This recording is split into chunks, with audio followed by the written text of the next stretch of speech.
Which wide receivers can you trust for Week 18 of the fantasy football season? We're about to tell you. Welcome back, Endgame community. I'm Pierre. He's Chris. And we're here to break down every game from the final week of the football season and tell you which wide receivers should be in your lineup or on your bench. Now, before we get to the first game, let's talk about those wide receivers who are still must starts. Jamar Chase, Stephon Diggs, CeeDee Lamb, Devontae Adams, A.J. Brown, Tyreek Hill, T. Higgins, and Amon-Ra St. Brown. All right, let's kick things off with the first game, which is on Saturday afternoon. The Chiefs will be taking on the Raiders. Chiefs still looking to lock up home field throughout. So how do you think they attack the Raiders secondary? Will we see Juju Smith-Schuster? Because we sure didn't see him at all last week. I mean, yeah, that's the thing about Juju. He's one of those guys that he's like a boom bust player, right? He can go off, he cannot go off, but this is such a good matchup. Chiefs, win and they guarantee themselves, the number one seed and home field throughout. I think they're going to play hard. I think you have to roll with Juju again this week and just trust that the matchup, he'll go off. I mean, it's hard to trust Juju because, again, you never really know what you're getting, but he's got that upside. That's what you want. Unless you happen to have more reliable options, I think he's still a solid wide receiver 3. And Kadarius Toney, he's now back in the mix. He scored a touchdown but didn't do much otherwise 2 weeks ago. Last week, he actually led the Chiefs in receiving with 71 yards. Are we going to see more Kadarius Toney this week? I think we are. I think they're ramping him up, getting ready for this playoff run. He's, I guess, healthy, or at least as healthy as Kadarius Toney can ever be. It's a good matchup. I'm not going to say you have to start him, but I think he's a good flex start this week. I mean, high upside flex play is not what you want. You want that upside, the guy who can make that big play, get in the end zone. Obviously, Toney is it. Again, you know the risk when you put him in your lineup, but I think Toney's a guy worth taking the gamble on this week. And on the Raiders side, are you willing to gamble with a guy like Hunter Renfrow, who's now catching passes from Jarrett Stidham? Yeah, man. I mean, it is a good matchup. It's the Chiefs. The Raiders playing for pride, which does mean something. I don't know. I just feel like the upside is not there for him. I'm going to sit him. Yeah, so Renfrow is basically the anti-Kadarius Toney, polar opposite. Not a guy who is going to break a bunch of ankles and take a play to the house. A guy who needs that target volume and not in a high-octane offense. So, yeah, I need more upside. Renfrow is not doing it for me, especially if my title's on the line. And then with Mac Hollins, again, same thing. He's just kind of there, but I think you need more upside. Yeah, definitely need more upside than Mac Hollins. Not playing him. Titans at the Jaguars, Saturday evening. Maybe the most important game of the week as far as playoff implications, win and they're in. So, with Josh Dobbs at quarterback, which is confirmed, is Treylon Burks startable? I definitely think so. I mean, Jags secondary should not scare you. I mean, Josh Dobbs might scare you a little bit, but he looked pretty good there on that Thursday night game. He looked good enough. Must-win game. They're going to try to get him the ball. I think Treylon Burks a good start this week. Look, Burks was decent from a fantasy standpoint last week. And again, this was a guy catching passes from a guy who his first NFL start, okay, and he'd only been with the Titans a couple of weeks. I mean, you probably heard the whole story during the broadcast, but he's been around a few years, but just as a third-string guy. I mean, at least a week of practice and getting familiar, and Treylon Burks is so talented. I think he's a really strong start against a pretty weak Jags secondary. And then Robert Woods finally kind of reemerged, scored a touchdown, got a lot of targets. Is he viable? Again, I just feel like there's not enough upside. Kind of like Hunter Renfrow, Mac Hollins. Like, sure, if you need a safe floor play, go for it, but not a lot of upside. I'm going to sit him. Very much like Renfrow, as you mentioned, similar type. I feel better about him because I think at some point the Titans might have to rely on the pass. I know they don't want to. I think he's flexible in the right situation in a full PPR league. Not tremendous upside, but I think he'll get a decent amount of volume. And then let's talk about the Jags receivers who went MIA last week because they were just running the ball. So, how do you treat Christian Kirk? I mean, the same way I always treat Christian Kirk. Like, he's like Juju, right? He could have those big games and he can do nothing. But you got to think in this game, the Titans a pass funnel defense, very good against the run, not very good against the pass. They're gonna go back to their pass heavy ways. They're gonna lean on that passing game. I think you have to roll with Christian Kirk again. I mean, you want to know what Christian Kirk's projection is for the coming week at any given time? It's like break out the magic 8-ball, right? You never know what's going to happen, but this is a matchup where it's worth taking a shot, right? He is always a wild card, but the matchup begs you to start him, chase that huge game. So I would say you should start Christian Kirk. What about Zay Jones? Yeah, same thing. I mean, another guy, we've seen him have some really big games, and then we've seen him have some really terrible games like the last 2 weeks. But in this matchup, I think you got to give him another shot. He's got tremendous upside this week. I think you got to roll with him. Yeah, I agree. I feel like this should be a good Zay Jones week, if not a big one. So if you got Jones, this is a time to deploy him. Tampa Bay going to Atlanta for the season finale. They got the division title. Thanks to Mike Evans and his, league-winning, I don't think that's even close to an exaggeration, league-winning performance in Week 17. What does he do for an encore? Yeah, this is going to be one of the tough ones of the week because, they don't really need to play anybody. They're locked into where they're at. But it's Tom Brady, and he never really likes to sit out. And Evans isn't really like last year. I remember Evans was chasing. I think he was chasing some kind of bonus, like maybe it was 1,000 yards. I can't remember, but he's obviously gone over that now, and he's not going to reach 10 touchdowns probably. But it's the Falcons. Even if he only plays a half, he could do some damage against the Falcons. So I'm going to say like a flex start with upside. I mean, you got to be a little concerned if Tampa does rest their starters, at least maybe for the second half. But I learned my lesson. Never again will I sit Mike Evans. So if you got him, you start him. Chris Godwin, any differently about him? No, I feel kind of the same way. Again, I could see them only playing a half, but even still, a half against the Falcons, he should at least be decent. So I think, again, he's flexible. Yeah, and I feel like I want to go back and check if this has happened, in the Tom Brady era there where they've had really no reason to play, and then they go out and put up numbers in the first half, go up big, and then they're like, all right, we're good. Godwin, still a solid start. As long as he's playing, I think you should play him. What about Drake London? Yeah, I mean, another guy kind of like Christian Kirk and Juju who is what he is, but on the opposite where he's not boom bust, he's just kind of like, I guess, a semi-high floor. And you do have to wonder, could this be one of those games again where even on defense, do the Bucs only play like their starters the first half, and then he gets to play against second stringers in the second half? But it's still Drake London with Desmond Ridder, so you can't get super excited about him. But I'm gonna say another guy I feel like is a flex start this week. I mean, he's kind of settled to being what he is for fantasy at this point. Good amount of receptions, yardage is decent, touchdowns aren't there. He's just kind of a solid floor play, so flex worthy. New England will be traveling to Buffalo. Big game for both teams.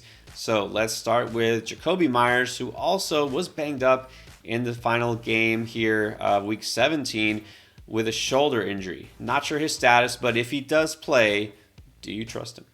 Here we go. I'm going to jump back in on Jacoby Myers, and then he's going to go out there and get you like 5 points, because every time I say fine, I'll give in to Jacoby Myers, he ends up doing nothing again. It's not the best matchup against the Bills. I mean, I know they're banged up, but they're getting healthier. I guess as a flex, you can start him. I mean, look, if Myers is healthy and good to go, I feel like New England's going to do whatever they have to do to win here.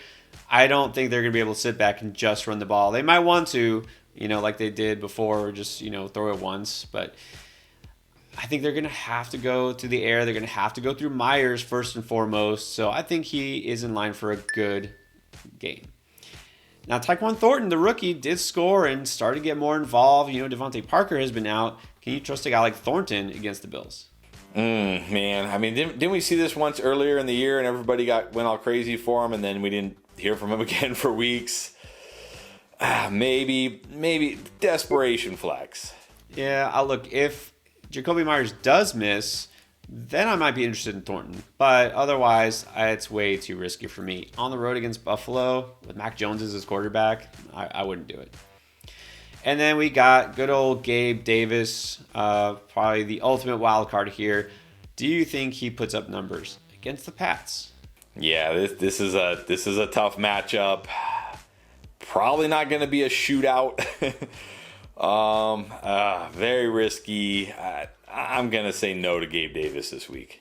I'm also going to say no to Gabe Davis. Not a great matchup. And even in some of these smash spots he's had, just been very disappointing this year. So for the most part, Gabe Davis hasn't been a guy you wanted in your starting lineup. I'm not starting him against New England. Now, Minnesota is going to travel to Chicago to face the Bears. I'm not sure if this is right, but I see that we have Justin Jefferson is no longer a no doubt, absolute, certain must start. Is this because of his massively disappointing Week 17, or is there something else going on here? Yeah, no. Justin Jefferson could have scored 0 and he'd still be a must start. This is because worried that how much will he play, and this is a meaningless game essentially for the Vikings. They need him healthy for the playoffs. And the other thing is, maybe if he was within range of Calvin Johnson's record, they would go for it. But what does he need? Like 250 yards now or something. So I have a hard time believing they're gonna let him go for the record and play the whole game and risk losing basically their MVP, their best player. I think we see very little Justin Jefferson. One of those situations you're going to have to monitor throughout the week. Obviously, if they say he's going to play and we're not going to limit him, you're starting him, but just going to have to monitor it. Now, of course, watch him go out there and get 275 yards, and that's all they do is throw to him. But look, I am with you. I don't know if I could trust it. If he's playing, it would be so hard to keep him on your bench. But this is why you don't typically want to play your fantasy championship in the final week of the season, because you could see a guy like Justin Jefferson or at running back Saquon Barkley just not even playing and taking the field. So Jefferson, again, you're going to have to monitor those reports and see how much they plan to use him. And then what does that mean for Adam Thielen? Is he a guy who benefits, or is he a guy who also rests? That's the thing. I mean, he'd probably, maybe they'll play him more, because you do need some receivers on the field still. Even if Kirk Cousins doesn't play, you still need some guys out there. But what are we really ever expecting from Adam Thielen? I'm not starting Adam Thielen. Well, that's the guy, being their oldest receiver, who should be resting more so than Jefferson. So, yeah, I'm not trusting Thielen. I don't know if I can trust much in this Vikings offense this week. But if there was a guy I might be interested in, actually it would be KJ Osborne, because, dare I say, maybe not essential to the offense. He's been putting up some numbers lately. I think Osborne is an interesting flex play. Yeah, especially if Jefferson is out and they don't rest Osborne, then I definitely think, he's startable. And then on the Bears side, I'm told Chase Claypool is still on the roster. Does he have any fantasy relevance? Maybe a breakthrough Week 18? No. Maybe you'll get lucky and he'll break through in 2023, but it's not happening this year. I'm sitting him. Texans at the Colts. Probably the only receiver worth talking about in Houston, assuming he plays, is Brandon Cooks. I guess it's a good matchup on paper. Would you go with Brandon Cooks? I guess it's a good matchup, but he's probably going to see a lot of Gilmore. He's on the Texans. You never know what you're going to get. You probably won't get a touchdown. I'm not starting Brandon Cooks. When two bad teams get together, sometimes it becomes a really high-scoring shootout game, and sometimes it's just a really bad game. I'm not trusting a Texan in my lineup if my fantasy title is on the line, so I'll pass on Brandon Cooks. And I hate to say, I want to say the same about Michael Pittman, but look, he actually scored with Sam Ehlinger at quarterback, who looks like he'll be the quarterback in Week 18. What do you do with Pittman? Yeah, I told everybody to bench him because I was like, it's Nick Foles, and he did nothing with Nick Foles. And then Nick Foles got hurt, and he went out and finally scored a touchdown since, Week 1 or something? But look, the last time Ehlinger played, he at least had a decent floor, right? He wasn't... You can't bank on a touchdown again. It is the Texans, but it's Sam Ehlinger. Just a floor play. Yeah, low upside flex because, and only because, well, it's the Texans. So, he could definitely do something, but don't expect a big game. Jets at the Dolphins. Looks like Mike White has turned back to a pumpkin. Garrett Wilson, obviously a big disappointment last week. Does he rebound against Miami? Maybe it's Seattle. One thing about Seattle, man, I talked about it a lot this year. Like, obviously, early in the year, it was like, yeah, this Seattle secondary is going to be terrible. They got nothing but rookies, but those rookies have been playing really well. Yeah, Miami secondary, not so much. Hasn't been one of the strongest this year. But man, I guess Mike White was not the answer for Garrett Wilson in the long run. But still, I think he's talented enough. You got to still roll him out. I don't want to give up on him just because of one bad game. And again, they're going against a team back against the wall. Seattle had to win. Pretty good secondary, as it turns out. I think Garrett Wilson is still a pretty strong start because, like you said, Miami's just reeling. And, man, with a third-string quarterback out there, Jets could have the ball quite a bit. And Elijah Moore, I'm guessing no, but does he have fantasy value? I guess he has fantasy value maybe in like really deep 16-team leagues or something like that, but not. I don't think you should be starting him in like a typical 10 or 12-team league. Well, I'll buy your line from Pittman, and maybe next year. Elijah Moore, when they get a quarterback upgrade, I'll be all in on Elijah Moore this week. Can't do it. And then there's Jalen Waddle. I know, one of those guys who let you down last week. Can you trust him? Man, against the Jets, I know he plays out of the slot, which is like a little bit better, than playing outside, but still, like, with probably Skylar Thompson and maybe Teddy Bridgewater with a broken pinky or whatever, I don't think I could start him. I really don't. I know he can always take a play to the house, so I guess maybe saying outright benching him is too strong. I'll just say like an upside flex. I agree. Can't go higher than flex because of the quarterback situation. And, of course, terrible matchup for wide receivers. That's the thing. He's a guy who could always make that big play, but just know you're taking a gamble. Honestly, if I have a guy like a Christian Kirk, I'd put him over Waddle. Panthers at the Saints. It looks like all DJ Moore needed was Sam Darnold at quarterback because they've been a dynamic duo ever since that connection started happening. You keep rolling with DJ Moore in Week 18. I think so. You got to be a little nervous. Marshawn Lattimore was back last week, did a decent job on A.J. Brown. Now I get it. A.J. Brown had Gardner Minshew. But I think you still got to play DJ Moore. He's looked good with Sam Darnold so far. I think you got to start him this week. Yeah, I'm going to keep going with DJ Moore if I have him. He's been really good the last few weeks. No reason to stop now. And then on the Saints side, probably the only guy worth considering is Chris Olave. Did play, was active. Not seeing the same Olave from earlier in the season. Can you go with him in Week 18? It's not a terrible matchup because J.C. Horn is out and Josh Norman is not the solution. But still, it's such a low volume passing attack, and yeah, I don't think I can play Chris Olave. Not enough upside. I think you can roll him out in a flex spot because, obviously, we just saw what Tom Brady and Mike Evans did to that secondary without Horn. Obviously, this is not the same offense or situation, but Olave is a guy who can always make a big play, so I think you could flex him if you want to shoot for his upside. Browns at the Steelers. Well, Cleveland really got nothing to play for but pride, but man, they looked pretty good last week, and Amari Cooper had a huge game, but it's on the road, and it's in Pittsburgh, who is fighting for a playoff spot. What do you feel about Cooper? Last week was on the road in Washington, who I guess didn't realize they were fighting for a playoff spot, even though they were.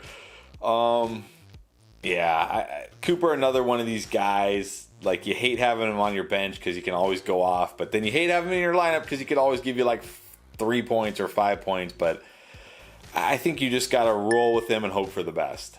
Yeah, at this point, keep him in there. He's too good. You can't feel great about the matchup for those circumstances, but I think I have to put him in my lineup. Donovan Peoples-Jones didn't do much, but he did find the end zone. Is he startable? Not for me. Like touchdown or bust, and even then, even if he scores, you're not getting a huge game from him. I'm gonna sit him. And, it was interesting. A couple weeks ago, we noticed, when Cooper was bad on the road games, Peoples-Jones was better, and he was productive. But Steelers defense has been way too good. I can't trust him. I'm not going with DPJ this week. Now, as far as the Steelers go, George Pickens, you feel like a big game is coming on? Probably not. Like, what's a big game in this Steelers passing offense? It's catching a touchdown, basically, right? And yeah, I just can't do it. Not starting them. Yeah, he hasn't gotten the target share that he was getting midseason. They're being smart and playing through their run game and defense. So Pickens, not doing it for me. Deontay Johnson, he's got the floor, doesn't have the ceiling. Yeah, again, like no ceiling here. If you're in a super deep league and you just need a floor play, like it's your last flex spot, okay, fine. But that's really it. Most cases, I'm not starting Deontay Johnson. Yeah, I agree. Floor play only in full PPR leagues. That's about it. Ravens taking on the Bengals. You don't want any part of the Ravens wide receiver core. You do want Jamar Chase and T. Higgins if you got Cincinnati. What about Tyler Boyd? The only other guy worth talking about here. Yeah, against this Ravens defense, it's been better. I just don't see this being a high-scoring game. Don't really see a lot here for Boyd. I mean, he's one of those guys that every now and then randomly will catch some like long touchdown, but yeah, you're really, really hoping for that. I'm sitting him this week. No faith in Tyler Boyd, no interest. I can't do it. Cowboys at the Commanders. So Dallas still in play for the top seed. You know you're good with CeeDee Lamb. Are you good with Michael Gallup? I mean, desperation flex with potential upside. And even then, I'm not really sure what the upside is. Like 2 touchdowns? Like, yeah, desperation flex. Well, I'm going to say no to Gallup because I thought he might be a decent play last week, but he's not because all of a sudden we have the emergence of T.Y. Hilton. That's right. T.Y. Hilton is a Cowboy and actually got a few catches last week and looked kind of good. Does T.Y. Hilton interest you? No, I mean, I know he's kind of like the guy he's making, like, okay, we need a play, and he makes it, but then he doesn't do anything else like the rest of the game. It's just like he's there when they need to make that one random couple plays. Yeah, I can't start T.Y. Hilton. Yeah, it would be a very much desperation flex. And, like, you want a guy you at least have some sort of feeling that you feel good about his target share, and I don't have that with Hilton. And speaking of, there's Terry McLaurin, who had been really good, and then Carson Wentz came back. I mean, who knows what's happening in Washington in the final week, but what does that mean for Terry? Yes, just startable. I mean, he's just a low-end flex. What about Jahan Dotson? Also had his hot streak halted by Carson Wentz. I think he's like a flex start because, again, Dallas has been really bad against the pass lately. Agree. Put him in the exact same position. Flex only if it's not Wentz. And then Curtis Samuel, I'm not even sure if we can even put him on the radar this week. No, he was the one that I thought might benefit from Carson Wentz, but really nobody benefited from Carson Wentz. I don't care who's at quarterback, not starting Curtis Samuel. Giants at the Eagles. Well, let's talk Richie James. Had a big game last week. He was a boom for sure. Can he boom again this time against the Eagles?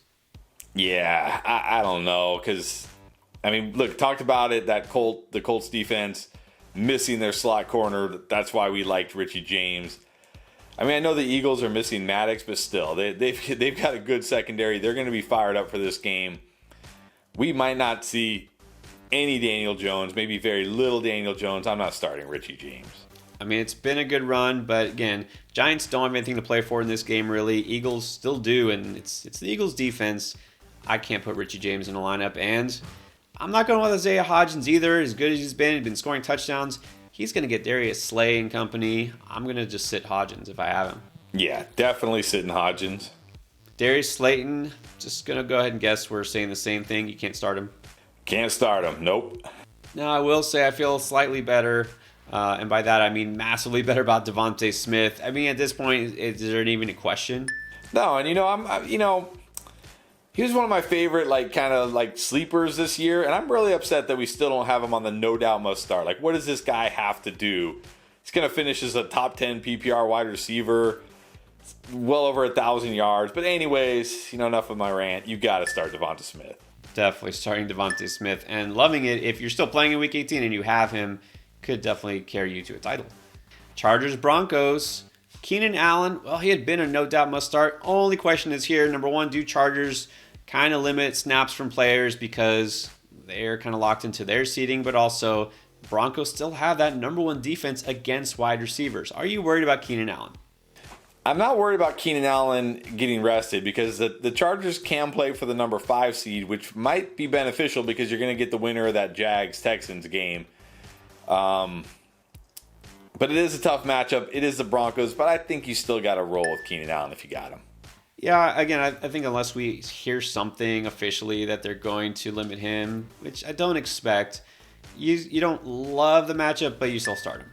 And Mike Williams, I guess probably the same situation. A little more boom bust, of course, but you've got to love that upside, even in a bad matchup. Yeah, but he's probably going to get a lot of Surtain. Yeah, you probably still kind of have to start him, though. But, man, there's a lot of risk this week. And then there is Jerry Jeudy.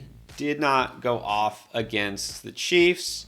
Can he do anything against the Chargers? I mean, maybe, but, I got sucked into it. I got sucked into the Jerry Jeudy hype last week. Thought he would have a great game against the Chiefs. He didn't. I'm done. I'm done with the Broncos. Maybe I'll be on the Broncos next year. And that's a really, really, really, really weak maybe. Not starting Jerry Jeudy. Yeah, I mean, I think he's startable if you really need it. But look, between him and a guy like Williams, who has a worse matchup on paper, but has more big play upside and is tied to a better quarterback right now, I'll say no, I'd pass on Jeudy. And then what about Courtland Sutton? Yeah, I can't do it. If I'm not starting Jeudy, I'm not starting Sutton. Look, maybe it happens for them. Sutton did have that long catch called back on like one of the worst offensive pass interference calls I've ever seen. But even still, what's he giving you? I'm not starting Sutton. No, I haven't been on Sutton, and I'm definitely not on him this week. Rams taking on the Seahawks. Let's start with Van Jefferson, who at least finally kind of showed up last week. Do you think he's worth starting? No, and we kind of talked about it with Garrett Wilson, right? This Seahawks secondary has been really good. These outside corners are really good. Seahawks have to win this week to keep their playoff hopes alive. They're going to be motivated. Not starting Van Jefferson. I definitely am not. I'm still going to go by the general rule of avoiding wide receivers tied to Baker Mayfield. And look, that offense didn't even put up hardly any points last week. On the road in Seattle against a team that has to win, no way. Speaking of Seattle, let's talk about DK Metcalf. If you had him in your lineup last week, I know he absolutely killed you. But it's not the Jets, it's the Rams. Instead of Sauce, it's Jalen Ramsey. Where do you put DK? Yeah, not nearly as tough as a matchup. I know people are going to see Jalen Ramsey and be a little worried, but Jalen Ramsey's not an elite shutdown corner anymore. Mike Williams had some big plays against him. I think you got to roll with DK Metcalf again. I mean, you think he would get a ton of targets. I think he's still definitely a solid start. Not really sure exactly what you'll get. Can't feel like he's going to have a massive game, but yeah, if I have DK Metcalf, I am keeping him in my lineup. And then what about Tyler Lockett? Did come back from that injury. Didn't do much. Of course, nobody really did much in the passing game. Is Lockett a strong start? Yeah, I think you got to roll with him again. Much better matchup this week. He won't get any Jalen Ramsey, which, I guess is beneficial, but little nervous. He did leave that game temporarily, came back in, but they need to win this game. I think he's going to be out there a lot. I think you got to start him. Yeah, I mean, he's going to get targeted. As long as he's healthy and good to go, I think you've got to keep him in there. Cards at the Niners. Cards officially, again, for another week, have nothing to play for. Niners still looking to lock up the top seed, possibly. So let's start with Arizona. Well, DeAndre Hopkins missed last week with a knee injury. We don't know what his status will be for Week 18. If he comes back and plays, how good can you feel about him? He's got a knee injury. I'd be really surprised if he plays. I mean, I guess if he plays, you almost kind of have to start him because why would they play him if he's not going to actually be out there? So I guess if he plays, you start him, but don't love him this week. Yeah, I don't expect him to play. I don't expect him to play much at all, even if he is active. I don't think I would do it. I think I'd be too worried that he's limited. So I'm going to look elsewhere for my fantasy output. And then Marquise Brown, even in a great spot against Atlanta, without DeAndre Hopkins, he's still kind of disappointing, I think. I mean, would you roll with Hollywood? Yeah, I mean, I don't know. Like, yeah, just another guy just feels like a floor play because there's no upside here, and it's a tough matchup. Yeah, I guess a floor flex play. Yeah, even that might be generous because, again, this offense kind of struggled against Atlanta. Now it's the Niners. Man, and if Hopkins does play, I would probably just sit Hollywood. I don't see really any upside here. And then I just feel compelled to mention Greg Dortch because a lot of people were talking about Greg Dortch without Hopkins against Atlanta, and once again, what did he do? Nothing. I mean, is Greg Dortch even worth being on a roster? No, not starting him, not rostering him. No. All right, thank you for that. What about Brandon Ayuk? Went off last week. You felt a big game against the Raiders. You got it. Does he do it against the Cards? I mean, he should. It's another good matchup for him. I think if you got Brandon Ayuk, you're rolling with him once again this week. Yeah, there's really no excuse to have him on your bench. You've seen how good he's been with Purdy at quarterback. Yeah, you got Ayuk. Keep him in there. And the week ends with the Lions at the Packers. Definitely a huge showdown for both teams. Let's see if Detroit can actually make the playoffs. If they do, will DJ Chark help them get there? Probably not. I mean, expected more from him last week. This is a really tough matchup. I mean, they literally just shut down Justin Jefferson. I'm not having high hopes for DJ Chark. I don't think you can start him this week. No, I'm now officially taking him completely off the radar. I thought he would go off last week against Minnesota, and he was just okay. Now against the Packers, who have been one of the best defenses in the league the second half of the season, there's no way. So I can't start DJ Chark. Now, here's another tough one, as always, Christian Watson. He did play last week, but didn't have a big game, and that was against Minnesota. Now, against the Lions, what do you do? I think you got to roll him out. I mean, it's the Lions. I know last week was a great matchup too, but I don't know how healthy he was. But I think this week against the Lions, a must-win game. He has so much upside. You got to start him.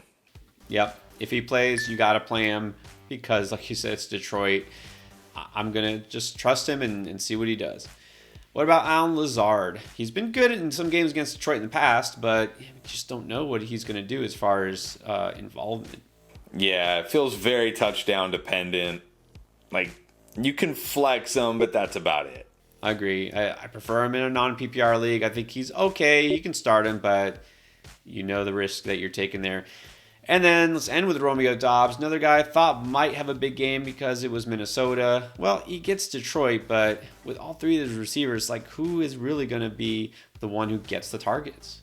Yeah, that's the thing. I mean, only because it's a good matchup and he could have a big game. I think you can flex him if you need to.